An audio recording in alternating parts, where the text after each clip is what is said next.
संतांच्या पदस्पर्शानं, त्यांच्या विचारानं, त्यांच्या वैचारिक सुगंधानं अगदी ढवळून निघालेली, नाहून निघालेली ही भारताची भूमी आहे. भारत देशाकडे ऐश्वर्य किती आहे, संपत्ती किती आहे, टेक्नॉलॉजी किती आहे, यापेक्षा अध्यात्माची ताकद किती मोठी आहे, तर ती फक्त आपल्याच मातीमध्ये, याच भूमीमध्ये आपल्याला पाहायला मिळेल, इतरत्र कुठेही नाही. अध्यात्माचा खूप मोठा वारसा या मातेला प्राप्त झालेला. या मातीमध्ये जे अनेक संत होऊन गेले, त्याच्यामध्ये शांतीब्रह्म एकनाथ महाराज, महाराष्ट्रात पैठण नावाचा तालुका की ज्या नगरीला पूर्वी प्रतिष्ठान नगरी म्हणायची, त्याला दक्षिण काशी म्हणतात आजही. आणि पैठणला एवढी मोठी किंमत होती की पूर्वीचा न्याय निवाडा, न्यायदानाचं काम पैठणमध्ये व्हायचं.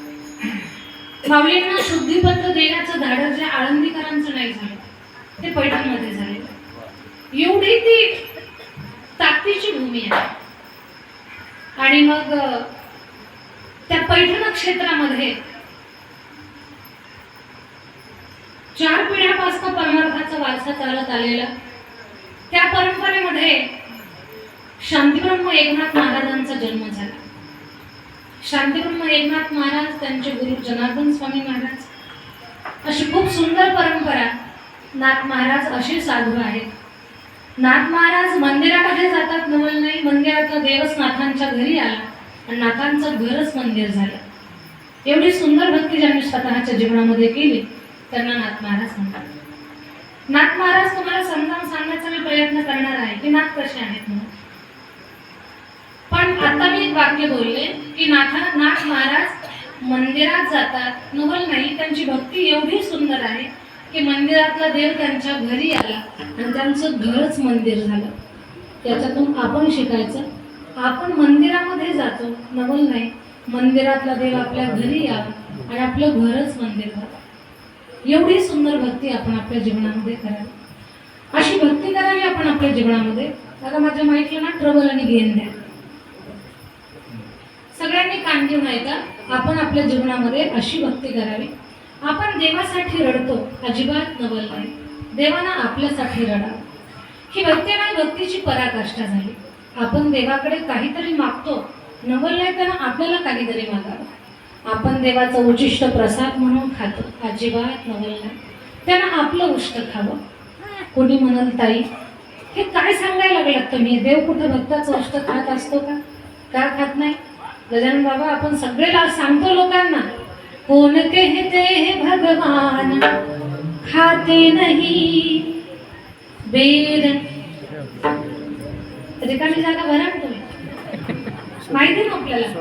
बेर शबरी के जैसे खिलाते नहीं, अच्युतम केशवम कृष्ण दामोदरम राम नारायणम जानकी वल्लभम. का खात नाही भगवान? आई शबरी सारखं आपण खाऊ घातलं पाहिजे. वनात राहणारी शबरी आई रामरायाचा जन्म व्हायचा तेव्हापासून वाट पाहत होती. तिला पूजापाठ जमत नव्हती, पण तिला वाट पाहणं जमलं आणि तिची वाट पाहणं हीच गोष्ट तिची साधना बनली. खरंच तिला ग्रंथही वाचता येत नव्हते, व्रत वैकल्यही तिला समजत नव्हते, तिला काही भक्तीतलं समजत नव्हतं. तिला फक्त तिच्या गुरुनं सांगितलं होतं की भाग्यवान आहेस तू, परब्रह्म तुझ्या दाराशी चालत येणार आहे. ती तेव्हापासून वाट पाहत होती, तेव्हापासून. जय श्री राम, जय जय जय जय श्री राम, जय श्री राम, जय जय जय श्री राम.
शबरी मगन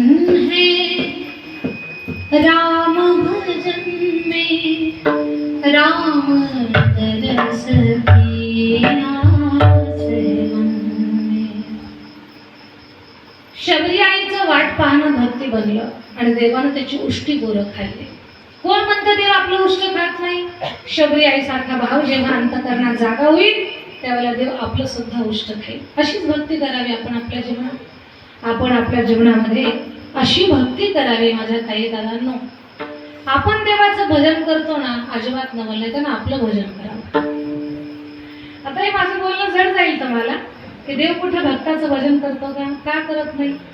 वृंदावनामध्ये आपण गेल्यानंतर कृष्ण कोणीच म्हणत नाही. काय म्हणतात तिथे? विचारणार आहे मी तुम्हाला.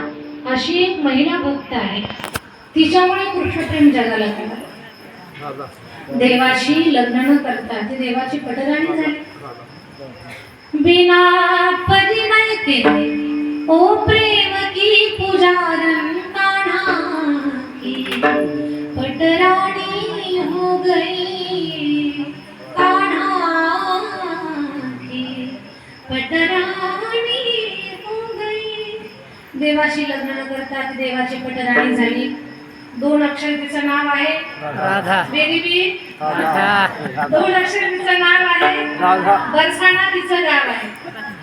तिच्या नावाला वेलांटी आणि ओकार नाही. तिच्या नावाला 2 काने आहेत. पहिल्या अक्षराला काना, दुसऱ्या अक्षराला काना. त्या 2 काण्यामध्ये कान्हा लपलेला आहे. तिचं नाव राधा आहे. ती राधा भगवंताचं भजन करते, अजिबात नवल नाही. भगवानच तिचं भजन करतात. सारखं राधा राधा राधा राधा. अशीच भक्ती आपण आपल्या जीवनामध्ये करावी. हे सगळं का सांगते मी तुम्हाला? तर या सगळ्या गोष्टी, ही सगळी सूत्र नाथांच्या चरित्रामध्ये आपल्याला पाहायला मिळतात. नाथ महाराज महान साधू आहेत. देव राखतोय त्यांच्याकडे. तर 1 वर्ष नाही, 10 वर्ष नाही, 36 वर्ष विश्वाच्या मार्गानं नाथ महाराजांच्या घरी कावडीनं पाणी भरलंय. कावडीने पाणी जाळले,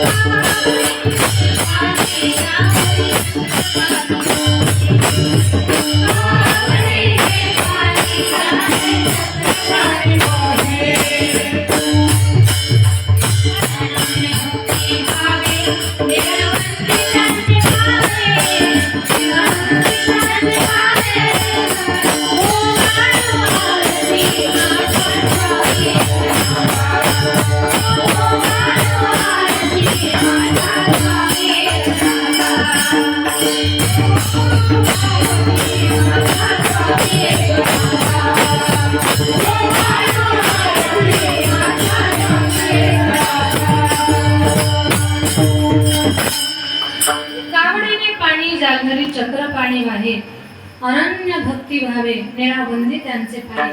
विश्वाचा मालक नाथांच्या घरी 36 वर्ष कावडीनं पाणी भरतो. भाजी कापण्याचं काम करतो, भांडे स्वच्छ करण्याचं काम करतो, कपडे धुण्याचं काम करतो, चंदन उगाळण्याचं काम करतो. घरातली सगळी कामं भगवान परमात्मा करतो. एक दिवस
आहे हरी कावडीने.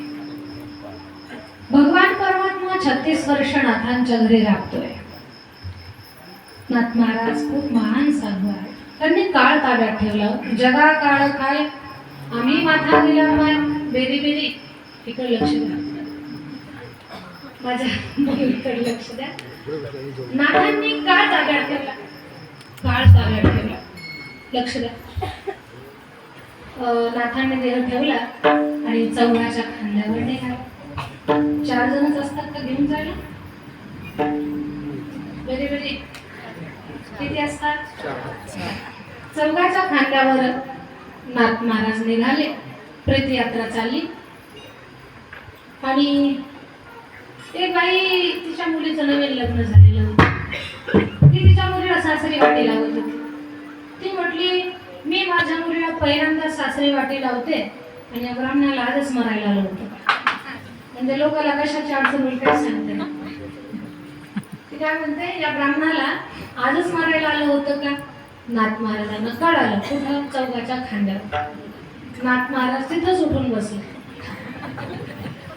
प्रेत यात्रेमध्ये ज्यांची प्रेत यात्रा निघाली ते प्रेत उठून बसलं. नाथ महाराज उठून बसले. नाथ महाराज म्हणतात बाई तुझ्या मुलीला वाटेला मी नंतर मरतो. हे जेवढं सहज आपण ऐकावं तेवढं सहज नाही. आता मला सांगा नाथ महाराज उठून बसल्यानंतर खालचे खांदे तरी नीट राहिले असतील काय हाल झाले असतील त्यांचे. कुणीकडे पळावं त्यांना कळत नसेल. बरं जे निघाले त्यांना जावंच. एखादं प्रेत उठून बसलं मध्येच घरच्या लोकांकडे आलं, घराकडे आलोय मी रडू नये. काय अवस्था होईल त्या लोकांची. तर एवढं सांगायचं आहे मला. नाथांनी देह ठेवला पण ती बाई म्हटली या ब्राह्मणाला आजच मरायला आलं होतं का? नाथ महाराज म्हणतात बाई तुझ्या मुलीला वाटेला मी नंतर मरतो. पुन्हा काही दिवसांनी नाथांनी देह ठेवला आणि नाथ महाराज चौघाच्या खांद्यावर निघाले. ज्यांनी खांद्यावर घेतलं होतं त्यांना अहंकार झाला. म्हणे हा माणूस पूर्ण आयुष्य वारकरी ताळकरी कथाकार कीर्तनकार यांच्यातच राहिला. या माणसाला कधी भावकी कळाले नाही, पाहुणे कळाले नाही, रावळे कळाले नाही. शेवटी आपल्याशिवाय आहे का पर्याय? भावकीच्याच खांद्यावर जावं लागतं की नाही.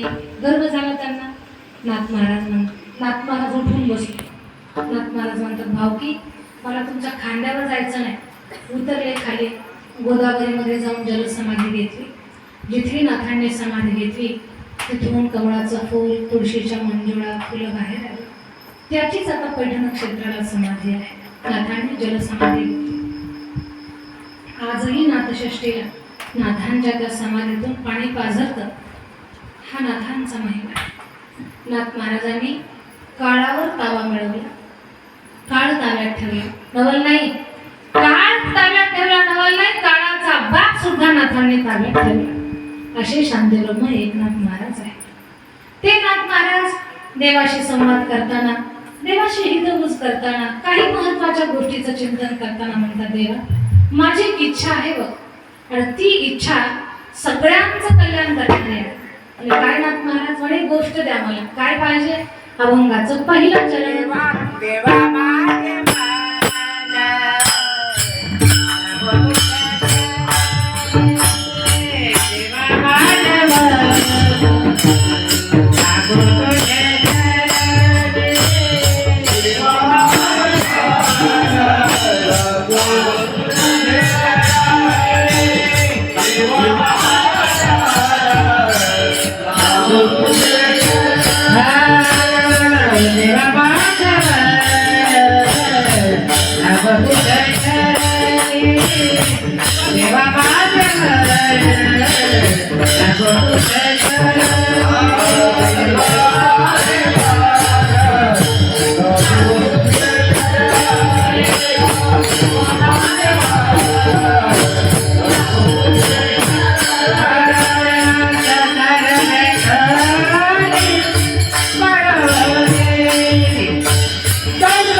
आपल्या ज्ञानेश्वरीचा भाऊ आहे, खूप सुंदर वाजवतो तो, खूप सुंदर. त्या लेकरासाठी एकदा टाळी वाजवा.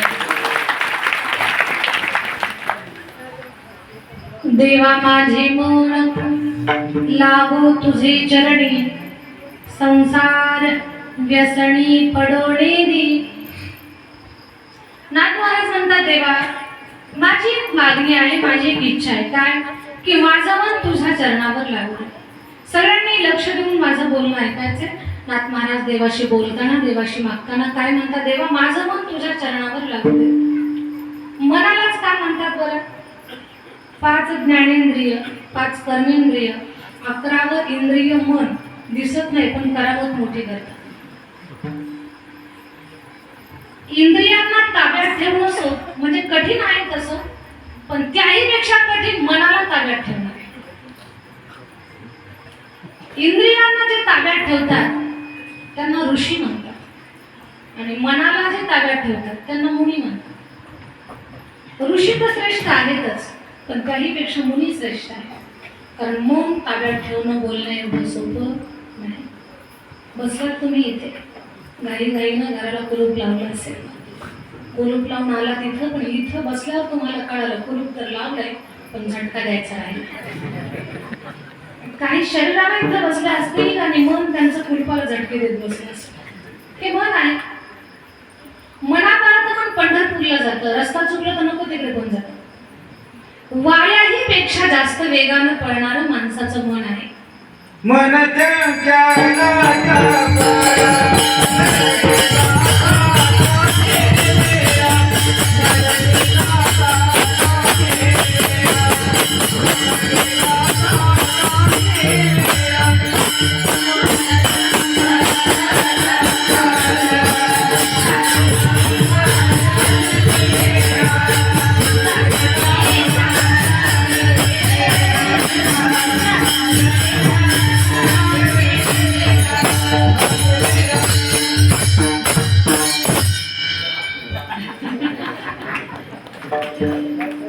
महेश, खूप कौतुक तुझा. अजून एकदा.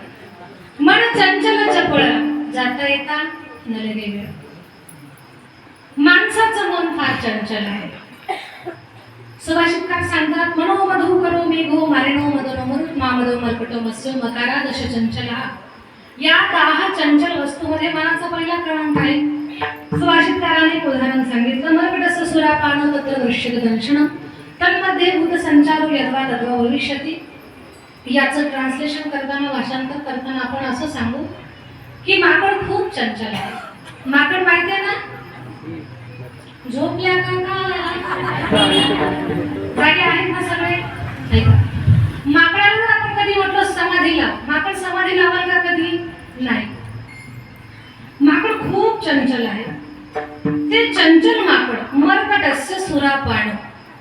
ते माकड जर दारू प्यालं तर किती उड्या मारेल बरं? ते अगोदरच उड्या मारतं, या घरावरून त्या घरावर, या झाडावरनं त्या झाडावर, या फांदीवरून त्या फांदीवर. कान खाजवणार, नाक खाजवणार, दात दाखवणार, असं त्या अवखळ माकड.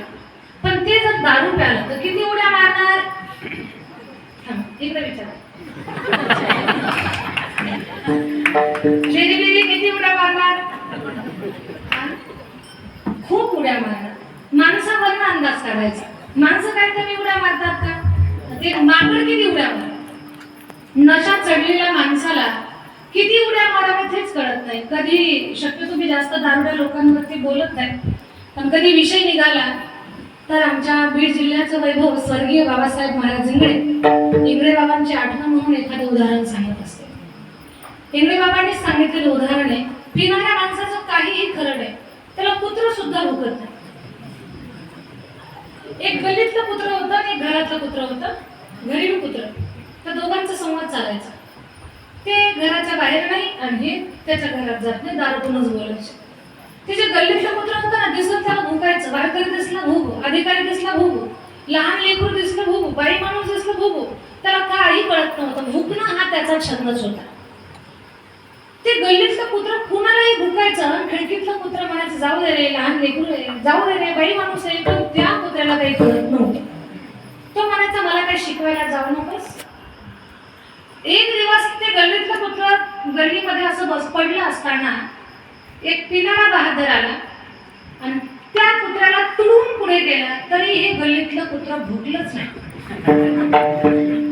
त्या घरीनं कुत्र्यानं विचारलं, का रे, लहान लेकरू, बाई माणूस, म्हातारा माणूस, वारकरी, अधिकारी दिसन त्याला भुकतोस तू, हे पेटाड तुझी शेपटी तुडून गेलं तरी तू भुकला नाही, काय कारण आहे? त्या गल्लीतल्या कुत्र्यानं सांगितलं, तुला सांगतो, तू काही कोणाला सांगू नको. घरीनं कुत्र म्हटलं, मला खरंच सांग, आमच्या मालकाला सुद्धा सांगणार नाही, पण मला सांग. त्या गल्लीतल्या कुत्र्यानं सांगितलं, म्हणजे हे पायी पेताड आहे, हे नशा करणार आहे. जर मी याला भुकलो असतं ना, तर हे रात्रभर मला भुकत बसलं असतं. म्हणून मी याला भुकलो नाही. म्हणजे पिणाऱ्याला कुत्र सुद्धा भुकत नाही. इंग्रज बाबांनी तर एवढं अवघड उदाहरण सांगितलंय, फार कठीण. एक बहादर पिऊन घरात आला, बायकोशिवाय त्याचं दुसरं कुणी ऐकत नाही. बायकोला म्हटलं, हे पहा, मी जर गावचा सरपंच झालो असतो ना, तर नक्कीच गाव बदलला असता. ती म्हटली, तुमच्या कर्तव्यावर मला पूर्ण विश्वास आहे. तो म्हटला, मी जर आमदार झालो असतो ना, तर तालुका बदलला असता. मी जर मुख्यमंत्री झालो असतो तर राज्य बदललं असतं, आणि देशाचा पंतप्रधान झालो असतो ना, तर नक्कीच देश बदलला असता. ती म्हटली, मला पूर्ण विश्वास आहे. तुम्ही पंतप्रधान झाले असते तर देश बदलला असता, तुम्ही जर मुख्यमंत्री झाले असते तर राज्य बदललं असतं, आमदार झाले असते तर तालुका बदलला असता, तुम्ही जर गावचे सरपंच झाले असते तर गाव बदलला असता. पण एकच माझं आहे का, तुम्हाला एवढी नशा चढली, नशेमध्ये तुम्ही धोतर समजून माझी साडी घातली, ती अगोदर बदला, मग आपण बाकीचं बदलू. गजानन बाबा, पिणाऱ्या माणसाचं काही खरं नाही, काहीच खरं नाही त्यांचं.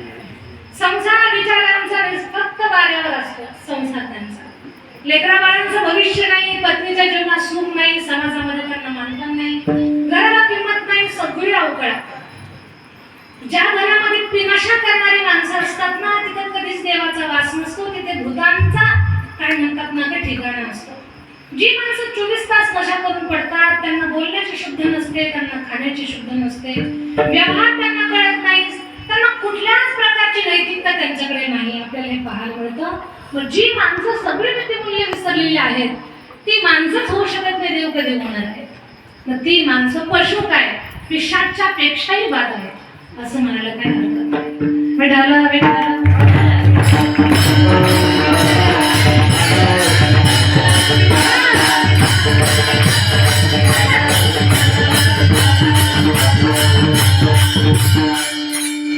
मग पहा, नशा केल्यानंतर जर माणसाची ही अवस्था होते, तर माकडाची काय अवस्था असेल? मरकटस्य सुरापान. माकड जर दारू प्याला तर खूपच उड्या मारत, पुन्हा त्याच्या अंगात भूत शिरलं, त्याला विंचू चावला. विंचू चावल्यानंतर ते माणूस स्वतःच याच्यात असतो, तेवढंच त्याला कुत्री जय हरी घाला, ते बोलतच नाही. विंचू चावलेल्या माणसाला काहीच कळत नाही. मग त्या माकडाला जर विंचू चावला नशा केलेला, तर ते किती उड्या मारल, पुन्हा त्याच्या अंगात भूत शिरलं, मग किती उड्या मारणार?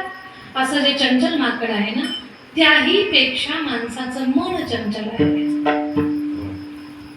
हे मन फार चंचल आहे. चंचलम ही मना कृष्ण परमार्थी बलवदृढम तस्याहम निग्रहम म्हणणे वायुरी सुष्करम.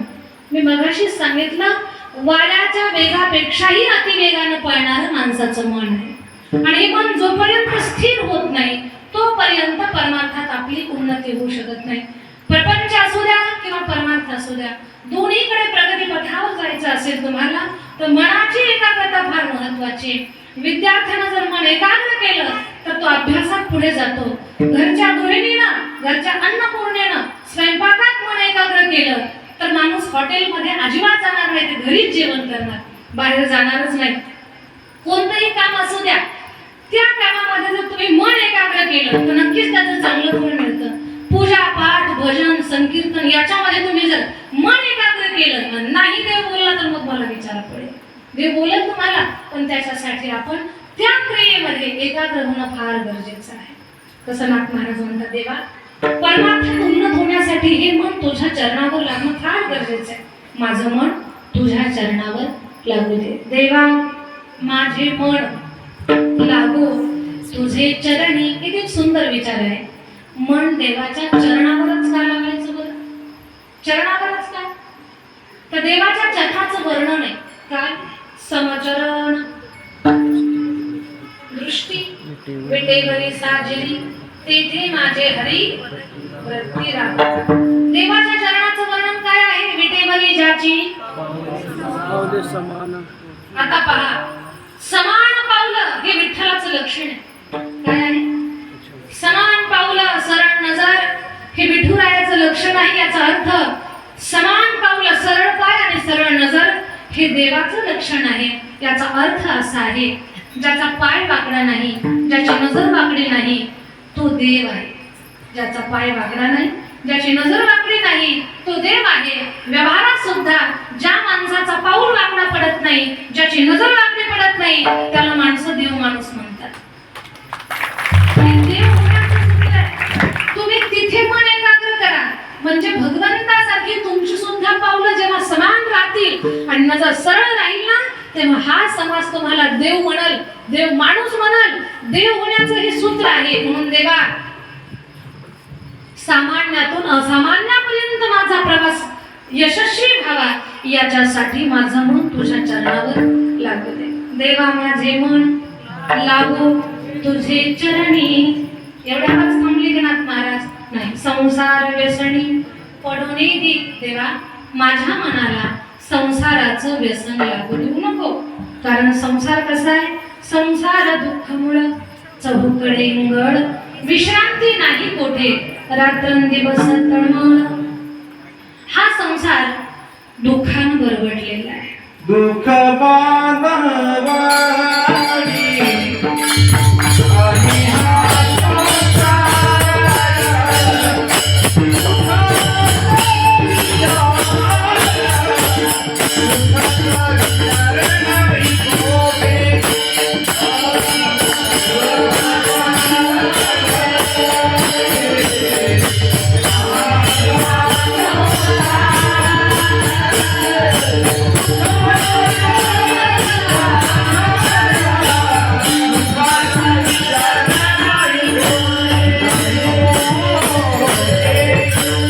संसार दुःख बांधवडी आहे हा संसार, सुखाचा विचार नाही कोठे. या संसारामध्ये तिला एवढंही सुख नाही. कवयित्री बहिणाबाईंची आठवण येते कधी कधी. त्यांनी एवढं साध्या सरळ सोप्या भाषेमध्ये आपल्या कवितेतून संसाराचं वर्णन केलं. अरे संसार संसार जसं तवा चुल्ह्यावर आधी हाताने चटके मग मिळते भाकर. बरोबर आहे ना? बरोबर आहे का? तुम्हाला विचारून घेऊन अरे संसार संसार जसं कप बशीचं घर, बशी बसे जागेवर कप हिंबे कपाची भजी ते बिचाऱ्यांची. बशी नो टेन्शन. साखर संपल्यानंतर दुकानात कोण पळतंय? कप का बशी? कपच पळतो. हाल कठीण आहे. बिचारी बशी निवांत आहे. कपाचे हाल आहेत. पहा, बशी फुटली, विषय संपला. पण कपाचा कान तुटला तरी सुट्टी नाही. कान तुटलेल्या कपामध्ये इकडे काय ठेवतात? कान तुटलेल्या कपात तर चहा देतच नाही. त्याच्यात काय ठेवतात? हिरव्या मिरच्याचा ठेचा ठेवतात. एवढं अवघड आहे ना कपाचं. बिचाराचे फार फार हाल आहेत कपाचे. आपल्याकडे सोयाबीन करतात का ऊस करतात? सोयाबीन करतात. सोयाबीनचं बियाणं आणायला बशी जाते का कप जातो? कप जातो. शेतात पेरणी खत करतो का बशी जाते? कपच करतो. खत अगदी ते ह्यानं टिफरीनच खत घालायचं असतं का? तर ते खत सुद्धा त्या यंत्राद्वारे कप घालतो का बशी घालते? चांगलं सोयाबीन आलं, त्याला फवारणी करायला कोण जातं? बशी जाते का? कप जातो? कपच जातो. आणि मग ती कापणी झाली, त्याचं मळण झालं, मळणी यंत्र बोलावलं, 500 पोते सोयाबीन झालं. मग ते मार्केटला काढायचं जातं. टेम्पो कोणी बोलावला? बशीनं बोलावला का कपानं बोलावला? कपानंच बोलावलं. सगळं त्याच्यामध्ये सोयाबीन टाकलं, मार्केटला घेऊन गेला. 5 लाखाचं सोयाबीन झालं. होत नाही पण झालं मॅडम. 5 लाखाचं सोयाबीन झालं. कपाच्या हातात पैसे. एवढे कष्ट कपानं घेतले हो. बियाणं आणण्यापासून शेतीची मशागत, फवारणी, पाणी देणं, खत घालणं, मजूर बोलावणं, सगळं कष्ट कपानं घेतले. बरं का? पैसे कपाच्या हातात आहे. पण गणेश शपथ खाऊन सांगा मला, कपाच्या हातात पैसे पण कपानं पहिला फोन कुणाला केला?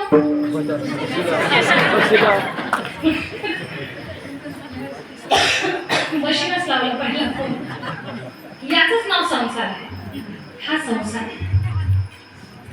संसारामध्ये कितीही सुख शोधा, तुम्हाला सुख मिळणार नाही, समाधान नाही, स्थिरता नाही. या संसाराचा रंग अंगावर घेता घेता आपण बेरंग होतो. परमार्थाचा रंग अंगावर घ्या, कधीच तो रंग उतरणार नाही. व्यवहारिक रंग शेवटपर्यंत कधीच अंगावर राहणार नाही. तारुण्यात जी तुम्हाला व्यवहारात किंमत असते, ती किंमत म्हातारपणात राहत नाही.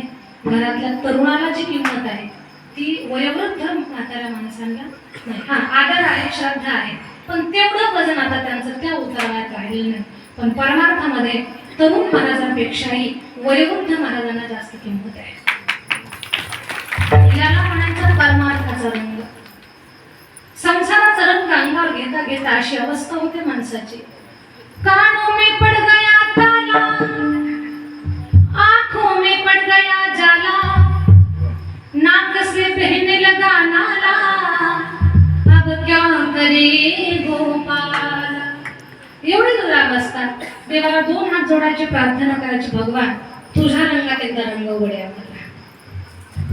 एकदा का भक्तीचा रंग अंगावर घेतला की मग आपण कधीच बेरंग होणार नाही.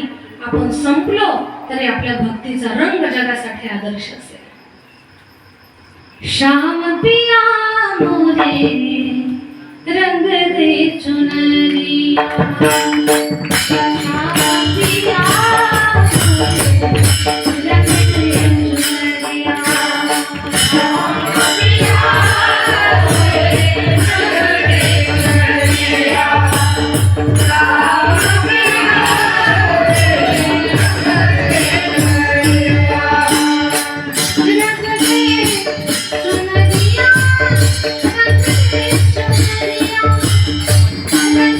चुनरिया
माणसाला बेरंग बनवतो.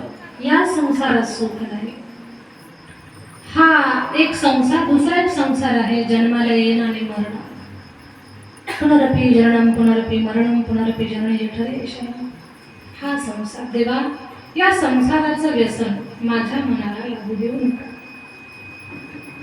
ठीक आहे ना, तुम्हाला तुमची जर ही इच्छा मी पूर्ण केली तर अजून देवा आणखी पाहिजे ना. अभंगाचं दुसरं नामस्मरण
नामस्मरण घडो संत समागम, वावोगाची भ्रम नको देवा.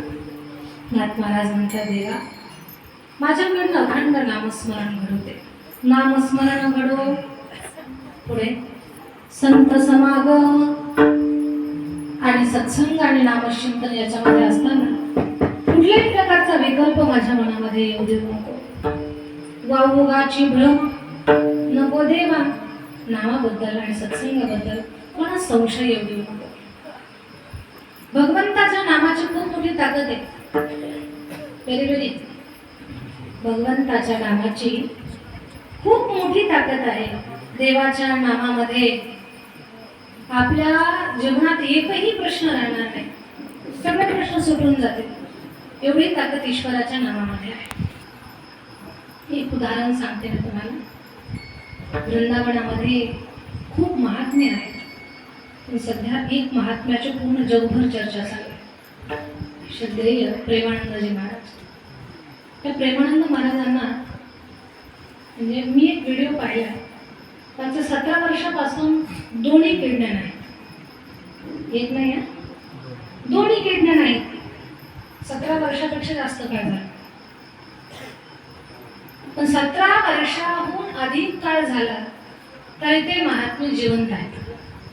ताकदीनं प्रवचन करतात. चेहऱ्यावरचं तेज जणू 2.5 वर्षाचं लेकरूच, एवढे तेजस्वी आहे. पहाटे 2 वाजताच उठतात.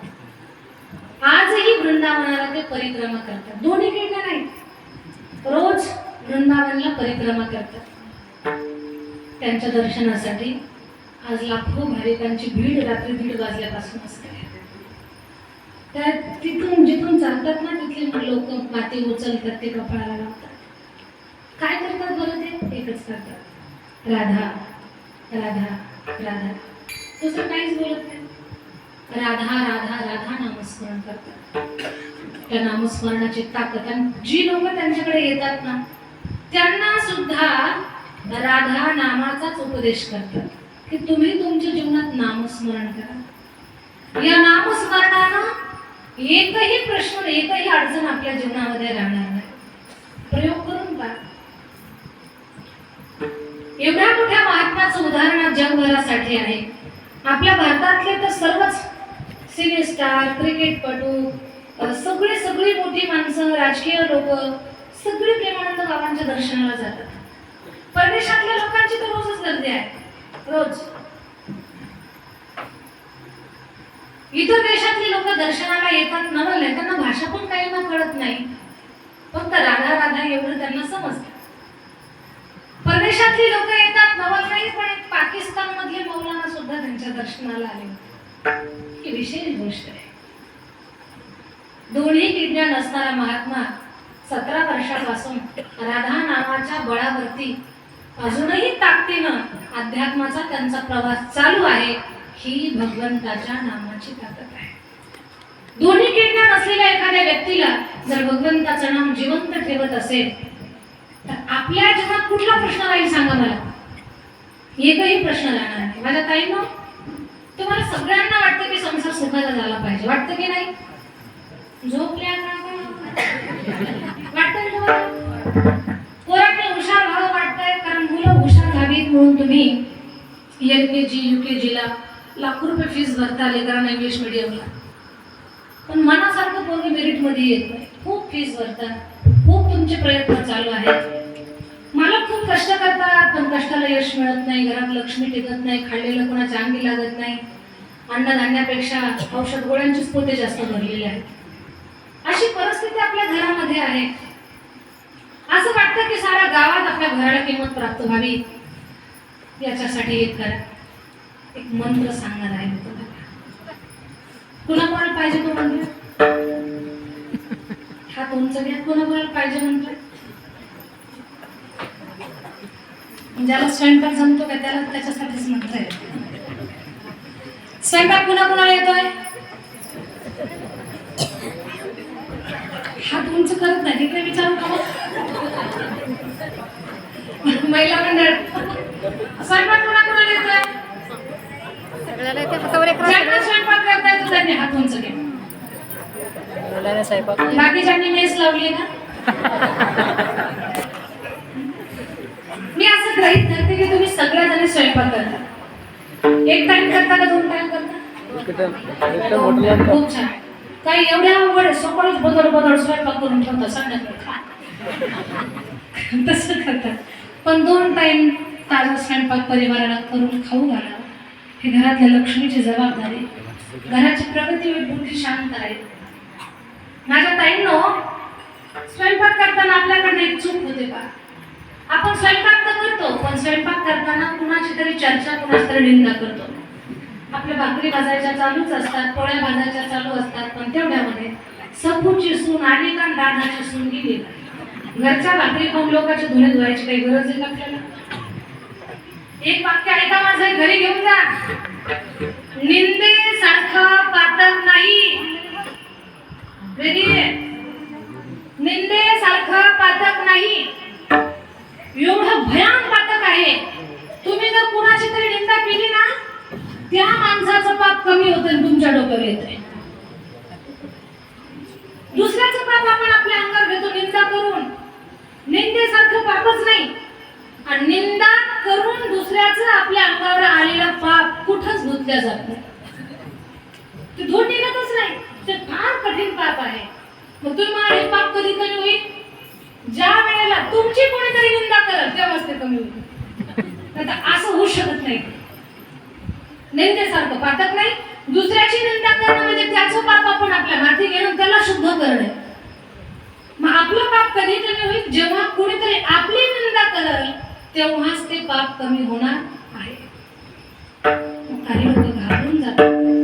त्याच्यासाठी संतांनी सांगितलं, अखंड भगवान परमात्माचं नामस्मरण करा. हे पाप धुण्याची ताकद फक्त भगवंताच्या नामामध्ये आहे, दुसरे कशात. मग तुम्ही काय करता? स्वयंपाक तर करता, पण कुणाची तरी निंदा करता. निंदा करून केलेला स्वयंपाक अपवित्र अशुद्ध होतो. जैसा खावे अन्न वैसा होवे मन. मग ते निंदा करून केलेलं अन्न हे अपवित्र होतं. अपवित्र अन्न खाल्लं की बुद्धी भ्रष्ट होते, चांगले विचार बुद्धीतून बाहेर पडत नाही, मग प्रगती होत नाही. आहारावरतीच माणसाचे विचार अवलंबून असतात. पण पवित्र अन्न आपल्या पोटात गेलं पाहिजे. खरंच परिवाराची प्रगती व्हावी असं जरी आपल्या गावातल्या महिलांना वाटत असेल तर एकच करायचं, स्वयंपाक करताना चुकूनही कुणाची निंदा करायची नाही. काही मावशा म्हणतात, दीदी याचं त्याचं बोलल्याशिवाय आम्हाला खाल्लेलं पोचतच नाही. तशा माझ्या ताईंना सांगेन मी, ठीक आहे तुम्हाला कुणाची निंदा केल्याशिवाय होतच नाही, तर स्वयंपाकाच्या वेळेत करू नका.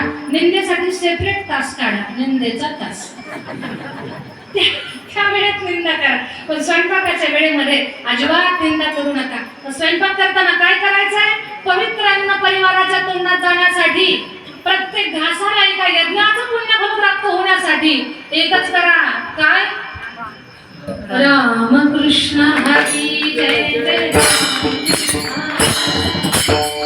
रामकृष्ण हरी जय जय रामकृष्ण हरी रामकृष्ण हरी जय जय रामकृष्ण हरी रामकृष्ण हरी जय जय रामकृष्ण हरी. सगळ्या महिला पुरुष आहे पहिला रामकृष्ण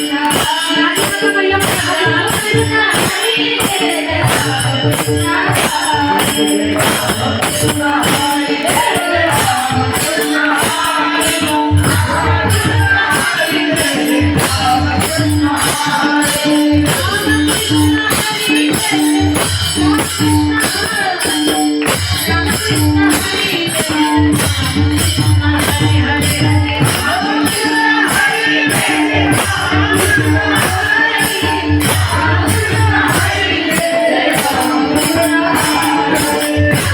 रामकृष्ण हरी जय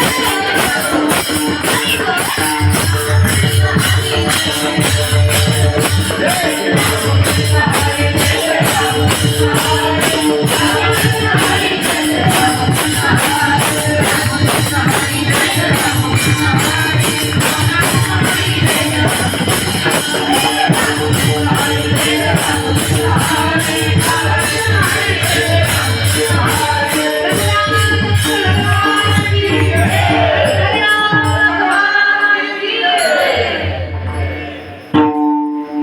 जय जयकार करा. महिला पुरुष सगळे प्रभु रामचंद्र भक्त जय म्हणत राहते. प्रभु रामचंद्र भगवान की प्रभु रामचंद्र भगवान की पवन सूत हनुमान की सीता मैया की लक्ष्मण भैया की प्रभु रामचंद्र भगवान की. एकदा ताकदीनं म्हणा, प्रभु रामचंद्र भगवान की प्रभु रामचंद्र भगवान की रावण महाराज की.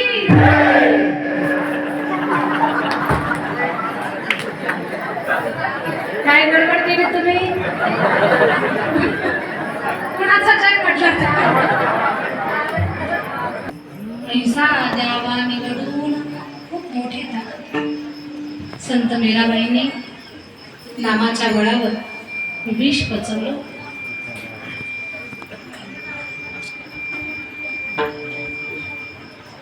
तुम्ही आम्ही सगळ्यांनी संसाराचं विष घेतलंय. भगवंताला प्रार्थना करायची, हे विष पचवण्याची ताकद आहे.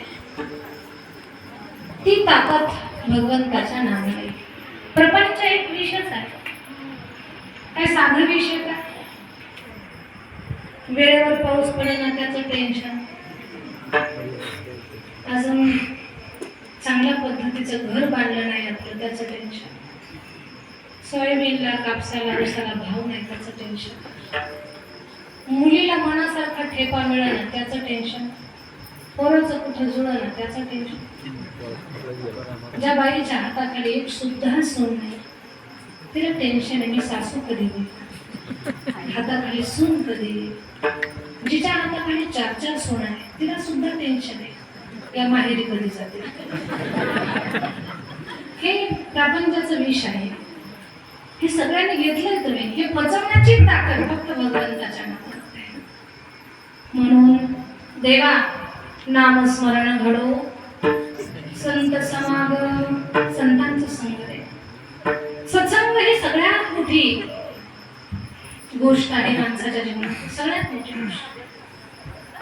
ज्याच्या जीवनामध्ये साधूची संगती आहे ना, जगाच्या पाठीवर तो 1 नंबरचा भाग्यवान माणूस आहे. बोलण्याकडे लक्ष द्या माझ्या. ज्याच्या जीवनामध्ये साधूची संगती आहे, संत विचार आहे, नित्य ज्ञानेश्वरी पाठ आहे, नित्य हरिपाठ आहे, सत्सेवा आहे, सप्ताहाला ज्याच्या घरातून दान, अन्नदान, धनदान खर्ची होत आहे ती माणसं जगाच्या पाठीवर भाग्यवान आहे. जी कीर्तनात येऊन बसतात ती भाग्यवान आहे, जी कथा ऐकतात ती भाग्यवान आहे. हे खरं भाग्यवानताचं लक्षण आहे. व्यवहारात आपण म्हणतो एखाद्या माणसाकडे खूप धन आहे, आपण म्हणतो भाग्यवान आहे. एखाद्या माणसाकडे मोठी पद आहेत, सत्ता आहे, प्रतिष्ठा आहे, मानपान आहे, आपण म्हणतो तो भाग्यवान आहे. एखाद्या माणसाकडे खूप मोठं मनुष्यबळ आहे, आपण म्हणतो तो भाग्यवान आहे. सगळ्यांनी कान उघडून माझं बोलणं ऐका.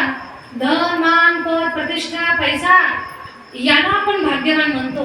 पण खरंच खूप धनवान असलेला माणूस जर भाग्यवान असता तर रावणाकडे काही कमी धन होतं का? रावणा एवढा धनवान आहे का? झोपले का काय तुम्ही? मनात नाही हलवा अशा. रावणा एवढा धनवान नाही. बलवान माणूस जर भाग्यवान असता तर रावणा एवढं बळ आहे का आपल्याकडे? कैलास पर्वत हातात घेऊन नाचण्याची ताकद ठेवतोय तो. कुबेराच्या कॉलरला पकडून असं खाली आणतोय. मनुष्यबळ असलेला माणूस जर भाग्यवान म्हणावा तर एकट्या रावणाला 80,000 पत्न्या होत्या, 1,00,000 मुलं होती, 1,25,000 नातू होते. बेरीज घरी गेल्यावर करा, बेरीज झाल्याशिवाय झोपायचं नाही. रात्रभर तुमचं ते बेरीज करण्यात जाईल तुमची. तेवढं मनुष्यबळ आहे का?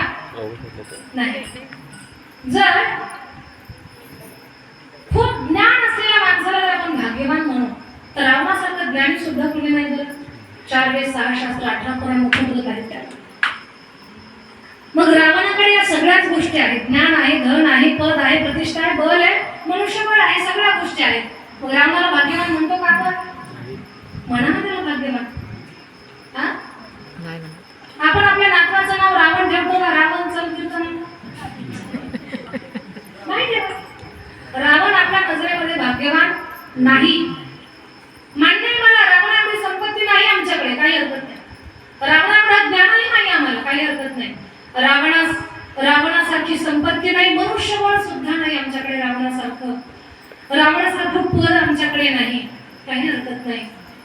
रावणाकडे पद होतं, प्रतिष्ठा होती, धन होता, संपत्ती होती, सगळं होतं. पण रावणाच्या जीवनात सत्संग नव्हता.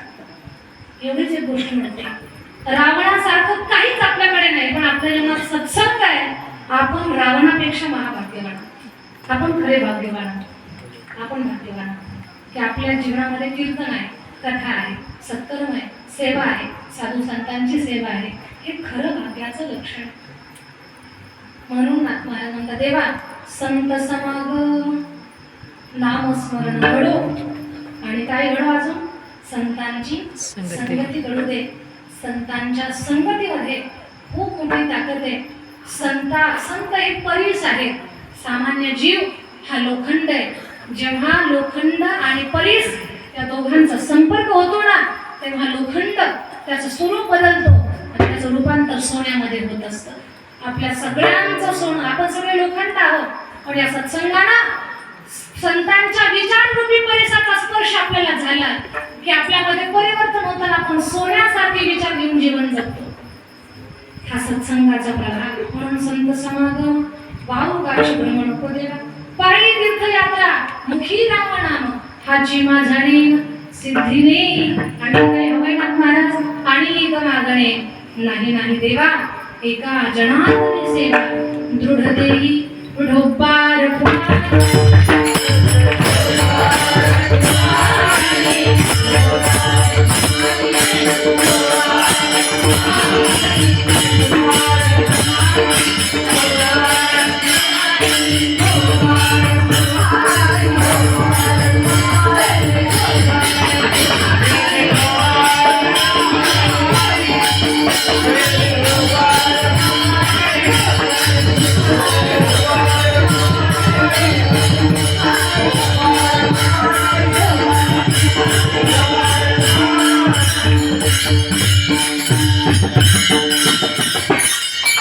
आणि गमागणे नाही नाही देवा, एका जनार्दनी सेवा दृढ देई.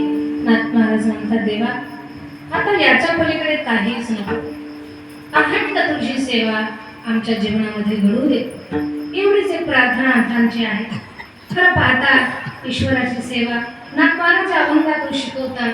आपण देवाकडे काय मागितलं पाहिजे. असंही मंदिरात गेलो की आपण देवाला काय मागितल्याशिवाय राहतच नाही. पण ते मागणं आपल्याला कळत नाही, कोणाला काय मागावं ते समजत नाही. पण नाथ महाराज शिकवतात, देवाला एवढं सुंदर मागा की त्यातून आपलंही भलं जगाचंही भलं झालं पाहिजे. सगळ्या गावकऱ्यांना सांगेन मी, काही जण झोपले असतील घरी, काही कीर्तनाला आलेले आहेत ना, सगळ्या गावकऱ्यांना सांगेन, गावात 7 दिवसाचा सप्ताह असेल ना, एकही कीर्तन चुकवू नका, एक सुद्धा कीर्तन. का? प्रत्येक कीर्तनातून तुम्हाला एक जरी गोष्ट हिताची, फायद्याची, कल्याणाची समजली, तुमचं जीवनाचं सोनं आपल्या जीवनाचं कल्याण करेल. एकही कीर्तन, कुठलाच कथा भाग, दुपारची भागवत कथा, हरिपाठ, प्रवचन, कीर्तन चुकूनही सोडायचं नाही. हे 7 दिवस म्हणजे तुमच्या वर्षभराची शिदोरी आहे, वर्षभराची शिदोरी. त्याच्या पुढच्या वर्षी अजून थाटानं सप्ताह करा. लेकीबाळीसाठी, संसारासाठी, प्रपंचासाठी, नातेवाईकासाठी, मित्रासाठी खूप खर्च करतो आपण, खूप खर्च करतो. सप्ताहात खर्च करायला कधी हात कापले होऊ देऊ नका. असं म्हणू नका की पैसे आमचे व्यर्थ गेले, अजिबात नाही. हे देवकार्य आहे. या देवकार्यामध्ये जर तुम्ही रुपया खर्च केला तर त्याचे 10 रुपये देण्याची जबाबदारी याची म्हणजे कुणाची? देवाची. एका गावामध्ये एक साधू येत होते, कांदे. ते साधू आले का गावकरी म्हणायचे, बाबा आमच्या घरी या. बाबा म्हटले, माझ्या प्रश्नाची जो उत्तर देईल मी त्याच्याच घरी येईल. बाबा विचारा प्रश्न. लाईट लावली. बाबा म्हटले, सांगा तुमचं वय किती, तुमच्याकडे संपत्ती किती. माणूस नेमक्या 2 गोष्टी लपवत असतो, वय कधी खरं सांगत नाही आणि संपत्ती सांगत नाही. पण बाबांना खोटं बोलायची हिंमतच नाही. समोरच्या माणसाने सांगितलं, बाबा माझं 20 वर्ष वय आहे आणि 2 लाख रुपये माझी प्रॉपर्टी. पुढे विचारतो, नंतर ठरवतो कोणाच्या घरी जायचं.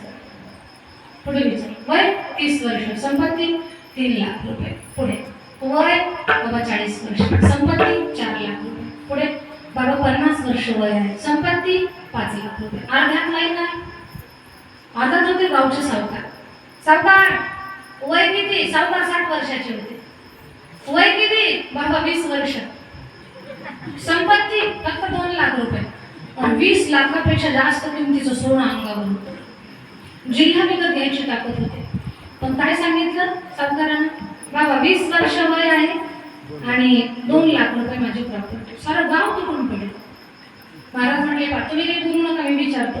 सावकार, तुमचं वय 60 वर्षाचं आहे मला कळतंय, तुमची संपत्ती मला कळते, तरी असं उत्तर का दिलं? बाबा खरंच सांगतो, 20च वर्ष माझं वय आहे आणि 2च लाख रुपये माझी प्रॉपर्टी. म्हणे कसं काय? बाबा वयाच्या 40 पर्यंत या देहाला कीर्तन कळत नव्हतं, भजन कळत नव्हतं, विठ्ठल कळत नव्हता, संत कळत नव्हते, उपासना कळत नव्हती, भक्ती कळत नव्हती, जीवन कशासाठी जगायचं हेच कळत नव्हतं, जीवनाचा उद्देश आणि ध्येय समजत नव्हते. चुकून 40 मध्ये कीर्तन ऐकलं.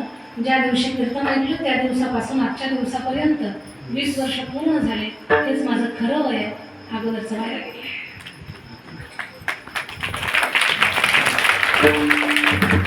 तर 2 लाख रुपये प्रॉपर्टी कशी? बाबा जिल्हा विकत घ्यायची ताकद आहे, एवढी संपत्ती माझी. पण एवढ्या प्रचंड संपत्तीमधून मी फक्त 2 लाख रुपये माझ्या या हातानं धर्माच्या कार्यात खर्च केलेले, तेच माझे खाते जमा आहे. बाकीची प्रॉपर्टीचे वाटे करण्यासाठी वाटेकरी हातात सुरी घेऊन बसलेले. मी कधी मरतोय, कधी तर असं वाटतंय झोपेतही अंगठा कापून घेतला. तर आपण आपल्या जीवनामध्ये धर्माच्या कार्यासाठी जे काही दान करू ते खाते जमा असणार आहे. कुठले संत म्हणणार नाही तुम्हाला संसार उघडून लावा म्हणून. सांगतील तुम्हाला जे कमावताय ना ते सत्कारामध्ये द्या. माझ्या भगवंतानं सगळ्या गोपाळांचा एक एक घास घेतलाय, त्याचा गोपाळ त्याला गेलाय. तीच परंपरा आपला वारकरी संप्रदाय जपत प्रत्येकाच्या घरची मीठ भाजी भाकरी, कुणाची पंगत, कुणाची दक्षिणा, कुणाची सेवा मिळून हा सगळा गोपाळ काल आहे, भक्तीचा रस. म्हणून सप्ताहाच्या काळामध्ये 7ही दिवस कथा आणि कीर्तन तुम्ही चुकवायची नाही. या कथा कीर्तनातून एक जर सूत्र तुम्हाला जीवन जगण्याचं कळालं ना तर कोटी कल्याण होईल तुमचं. एकही कीर्तन कथा सोडायची नाही. या 7 दिवसामध्ये तुम्ही चांगलं ऐकायचं, आणि चांगलं ऐकलेलं आचरणामध्ये आणण्याचा प्रयोग करायचा, जेणेकरून तुमचं जीवन मंगलमय हो. एक गोष्ट सांगते, आम्ही शाळा शिकत होतो. माझ्या आईला फार पुस्तकाचा अध्यात्माचा छंद. 4थी पास आहे ती. 4थीची परीक्षा पण नाही दिली अजून, पण पुस्तकं वाचता येतात ते. तर आम्ही शाळेमध्ये जात असताना आपल्या 12वीच्या काळात तेव्हा खूप पुस्तकं घ्यावीत मला अभ्यासासाठी. ते दुकानदार एक दिवस म्हटले, एवढी पुस्तकं घेऊन जात आहे, एवढं वाचणं होईल का? आणि या पुस्तकात येईल. माझी आई म्हटली, एवढ्या मोठ्या पुस्तकातून माझ्या लेकराला एका जरी प्रश्नाचं उत्तर मिळालं तर पुस्तकाचे पैसे किती? हे तिचे विचार आहे. ह्याच्यातून मला तुम्हालाही सांगायचं, या 7 दिवसाच्या कीर्तनात, 7 दिवसाच्या कथेमध्ये तुम्हाला जीवन जगण्याचं एक जरी सूत्र कळालं तर तुमचं जीवन जगण्याचं. म्हणून एकही कीर्तन चुकवायचं नाही. झोप येतच असते. झोपेचे आता पण कोणी गाठोडे बांधलेले, काही इमारत झाली कुणाची दया नाही. झोपेचे कोणी गाठोडे बांधलेले नाही. आणि कीर्तनात झोप त्यालाच येते ज्याचं पाप आठवण येते, त्यालाच झोप येते. म्हणजे मला काही तुम्हाला तसं म्हणायचं नाही. शरीर नरम आहे, झोप येणारच आहे, पण तरीही एवढं स्वतःला कंट्रोल करा. खरं सांगा, एखादा जर खूप फेमस झालेला चित्रपट टीव्ही समोर तुम्ही पाहताय, तुम्हाला खरं झोप येईल का? तर ते जाऊ द्या. नोटा आहे तुमच्या समोर, नोटा मोजताना खरं झोप येईल का? गळ्याशोधून खाऊन सांगा मला. किती सावध राहणार तुम्ही, तेवढे सावध तुम्ही याच्यात राहा. नाही कल्याण झालं तर मग मला बोल. एकही सूत्र सांगू द्या तुम्हाला या कीर्तन कल्याण होऊन जाईल तुमचं. ते फक्त तुमचंच नाही, ते तो विचार तुम्ही तुमच्या लेकरांना द्या. ते परंपरेनं कल्याण होत आहे. म्हणून कीर्तनाला या, सगळ्या गावांना कीर्तनाला यावं, सगळ्यांनी सेवा करावी, सगळ्यांनी दान करावं आणि आपल्याला जगण्याचं समाधान इथून घेऊन जावं. असो देवा अनेक मागणे, नाही नाही देवा एका जनार्दने सेवा दृढ देवी. एवढीच नाथ महाराज ईश्वराला प्रार्थना करतात. आपल्या सगळ्यांचं भलं व्हावं, तुमच्या सगळ्यांचं कल्याण व्हावं. पुन्हा एकदा सर्व लोकांचे मी धन्यवाद व्यक्त करते आणि बिराजदार काकांचे धन्यवाद व्यक्त करते की तुमच्या सगळ्यांच्या माध्यमातून मला आपल्या गावामध्ये येण्यात आलं आणि झालेली सेवा माऊलींच्या चरणी अर्पण करून म्हणाले. एक मिनिट सांगणार आहे तुम्हाला. बीड जिल्ह्यावर, महाराष्ट्रात बीड जिल्हा आहे. बीड जिल्ह्यामध्ये चकलंबा माझं गाव आहे, गेवराई तालुका आहे. त्या चकलंबा गावामध्ये 1100 वर्षापूर्वीचं देवस्थान आहे, सद्गुरू कल्याण स्वामी संस्थान. त्या संस्थांचा जीर्णोद्धार आम्ही करत आहोत. त्या संस्थांच्या जीर्णोद्धारासाठी आम्ही कुठल्या राजकीय व्यक्तिमत्वाकडे मागणी करण्याची विनंती केली की संस्थांच्या बांधकामासाठी आम्हाला मदत करा. लोकांनी फुलाची पाकळी आम्हाला मदत करत राहील. त्यातून आणि माझ्या कथा कीर्तनाच्या मानधनातून जवळजवळ 1 कोटीच्या जवळ आम्ही बांधकाम संस्थांचं केलं. तेही कुठला फंड वगैरे न देता लोकांच्या सहकार्यातून. लोकांनी रुपया दिला तो आम्ही आनंदाने स्वीकारला, लोकांनी लाख रुपये दिले तेही आम्ही आनंदाने स्वीकारले. तेवढ्याच आनंदाने त्यातून संस्थान उभं केलं. आपल्याकडे मराठवाड्यातली, मराठवाड्यातली पहिली मुलींची वारकरी शिक्षण संस्था आहे. त्या संस्थेमध्ये 250 मुली कीर्तनाचा अभ्यास करत होत्या मागच्या वर्षापर्यंत. या वर्षी अजून संख्या वाढणार आहे. 250 हा आकडा लहान नाही.